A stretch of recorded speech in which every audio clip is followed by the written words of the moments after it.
आहे की महिलांसाठी चालता बोलता नरक झालेला आपल्याला पाहायला मिळतोय। संदेश खाली सारख्या घटना या संपूर्ण देशाला लाजेने मान खाली घालवणाऱ्या अशा या घटना आहेत। विशेष म्हणजे ज्या पश्चिम बंगालमध्ये एक महिला मुख्यमंत्री असताना सुद्धा ज्या पद्धतीने महिलांना नागवण्याचं काम करण्यात येतंय हे अतिशय निषेधार्ह आहे। करतंय कोण? तृणमूल काँग्रेसचे म्हणजेच ममता बॅनर्जींचे कार्यकर्ते, त्यांचे पदाधिकारी अशा पद्धतीने महिलांवरती अत्याचार करतात। संदेश खाली हे तर महिलांवर होणाऱ्या अत्याचाराच्या हिमनगाचं फक्त टोक आहे। आज 55 दिवस त्याला दडवून ठेवलं होतं। भारतीय जनता पार्टीच्या रेट्याने आज देशभरामध्ये विविध आंदोलनं, आजच नाही गेले कित्येक दिवस चालू आहे आणि त्या रेट्याने त्याला काल त्या ठिकाणी अटक करण्यात आली असं दाखवण्यात आलं। पण आपण सगळ्यांनी ज्या पद्धतीने पाहिलंय की अटक करण्यात आलेल्या आरोपीची जी बॉडी लँग्वेज होती, तो ज्या पद्धतीने त्या ठिकाणी चालत होता, याच्यावरनं दाल में कुछ काला नहीं तो पूरी दाल ही काली आहे। हा आहे कोण? शाहजहान खान। हा शाहजहान जो आहे हा बांगलादेशातला आहे आणि त्या ठिकाणी 10,000 कोटी रुपयांचा गोरगरिबांना देण्यात येणाऱ्या राशनचा घोटाळा याने केलाय।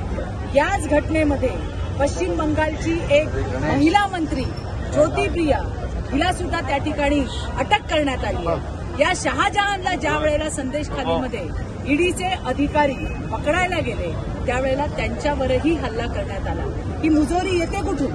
सगळ्यात महत्वाचं हे आहे की 55 दिवस देश आक्रोशात असताना, या राज्याची महिला मुख्यमंत्री असतानाही अशी काय मजबुरी आहे की ममता बॅनर्जी ही मूग गिळून त्या ठिकाणी बसली होती आणि त्यासाठीच आज आम्ही सगळ्या जणी महाराष्ट्रामधला भारतीय जनता पार्टीचा महिला मोर्चा हा पश्चिम बंगालच्या आमच्या सगळ्या ताईंच्या दुःखामध्ये आम्ही त्यांच्यासोबत आहोत आणि ममता बॅनर्जीच्या सरकारचा निषेध करण्यासाठी म्हणून आम्ही या ठिकाणी सगळे जमलेलो आहोत। मला आनंद आहे की अतिशय कमी वेळामध्ये कराड आणि सातारा जिल्ह्याच्या भारतीय जनता पार्टी महिला मोर्चाच्या सगळ्या माझ्या मैत्रिणी, माझ्या सगळ्या भगिनी या मोर्चामध्ये सहभागी झाल्यात, या निषेध मोर्चामध्ये। आणि तुम्ही बघितलं की नहीं चलेगी ममता बॅनर्जी तुम्हारी जो तानाशाही है वो बिल्कुल नहीं चलेगी अशा आशयाचा आम्ही त्या ठिकाणी घोषणा दिलेल्या आहेत आणि यांची तानाशाही आम्ही सहन करणार नाही।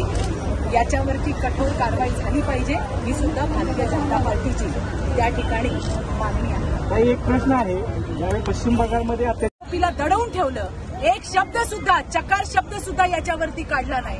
मणिपूरच्या घटनेवर तर केंद्र सरकार, मोदी सरकार त्या ठिकाणी स्पष्टीकरण द्यायला तयार होतं, पण विरोधी पक्षाची ऐकायची भूमिका नव्हती। आणि म्हणून मला असं वाटतंय की कुठेतरी महिलांवरती होणाऱ्या अत्याचारावरती ज्या वेळेला सरकार म्हणून सरकारची भूमिका मांडतं त्या ठिकाणी ऐकून घेणं सुद्धा हे विरोधी पक्षाचं काम आहे। पण मणिपूरच्या वेळेला ते झालं नाही। राजस्थानमध्ये कित्येक घटना घडल्या त्याच्यावरती सुद्धा आम्ही आवाज उठवला। या ठिकाणी सुद्धा संदेश खालीची जी घटना घडली, कोण आहे तो? शाहजहान। सामूहिक महिलांवरती अत्याचार करणारा, गोरगरिबांच्या जमिनी बळकावणारा असा लँड माफिया आणि महिलांवर अत्याचार करणारा खलनायक, त्याला 55 दिवस पाठीशी घालणारी एक महिला मुख्यमंत्री, त्याला लाज कशी वाटली नाही? आणि म्हणून मणिपूरवरती आम्ही का बोललो नाही, तर मणिपूरवर आम्ही नक्की बोललो। जबाबदारीने आमचे नेते त्या ठिकाणी सभागृहामध्ये उत्तर देत होते, सांगत होते, पण विरोधी पक्षाची ऐकायची भूमिका नव्हती। आणि म्हणून आम्ही याच ठिकाणी संदेश खाली हे फक्त एक प्रकरण नाही, हे महिला अत्याचाराचं हिमनगाचं टोक आहे। मी स्वतः पश्चिम बंगालला गेलीये, मी पाहिलंय कशा पद्धतीने महिलांच्या साड्या रस्त्यामध्ये सोडायचं काम, त्यांच्या अंगावरती गुंड घालायचं काम हे ममता सरकारकडनं केलं जातंय।